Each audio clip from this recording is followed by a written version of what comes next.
Imagine yourself sitting quietly by a riverbank at dusk. The current flows steadily, unstoppable, just like your thoughts. Michael Singer asks you, who are you beneath this endless stream of chatter and emotion?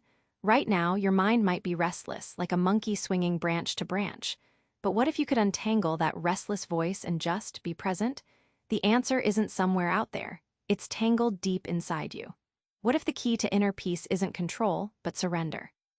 Let's dive into this mystery, where your true self waits quietly, unseen yet palpable. We all have that voice inside, sometimes annoying, sometimes convincing. But what if it's not really you?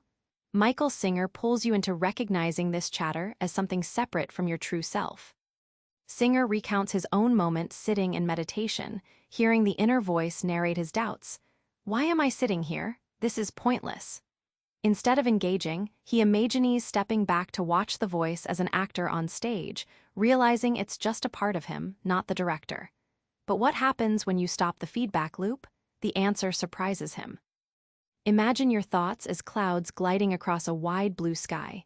You're the sky itself, vast, open, and untouched, while clouds come and go. Singer uses this image to show how thoughts aren't permanent fixtures but passing phenomena. When you don't cling, the sky stays clear, no matter how dark the clouds seem. When you stop trying to silence the voice or chase every thought, a startling freedom arrives. It's like stepping off a crowded treadmill. You still hear the noise, but it no longer controls your pace. Singer suggests this is not a trick, but a powerful shift.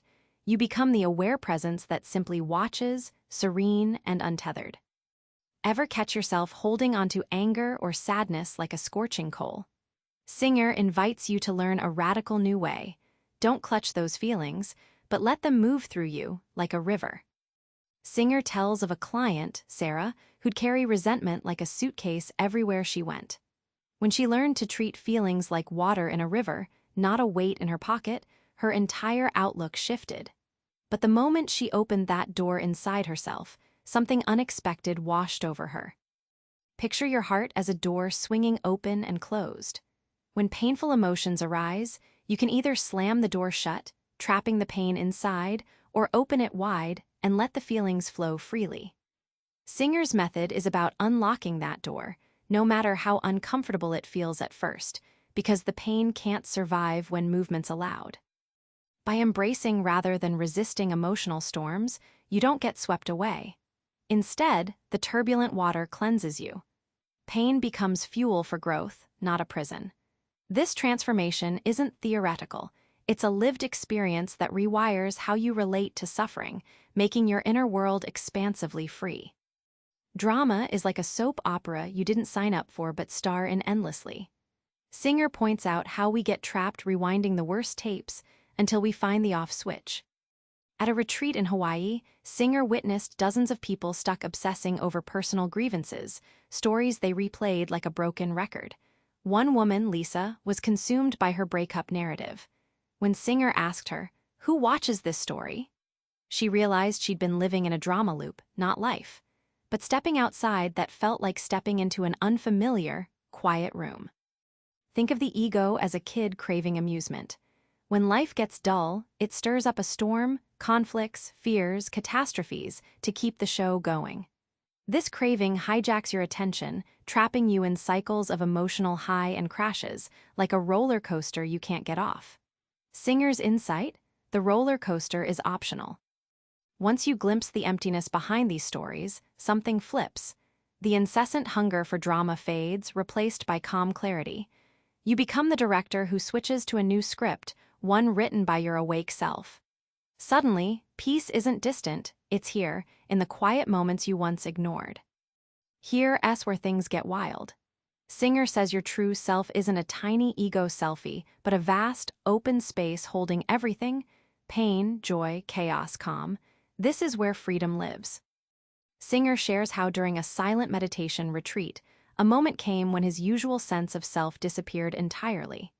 Instead, he experienced vast, open awareness that included everything: sounds, thoughts, sensations, without judgment.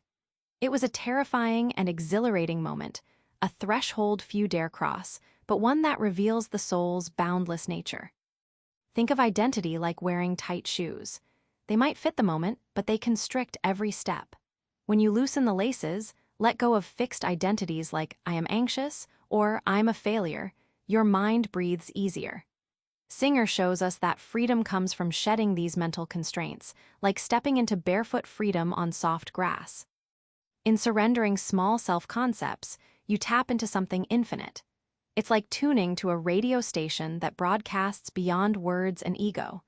This awareness is something you do. It's what you already are.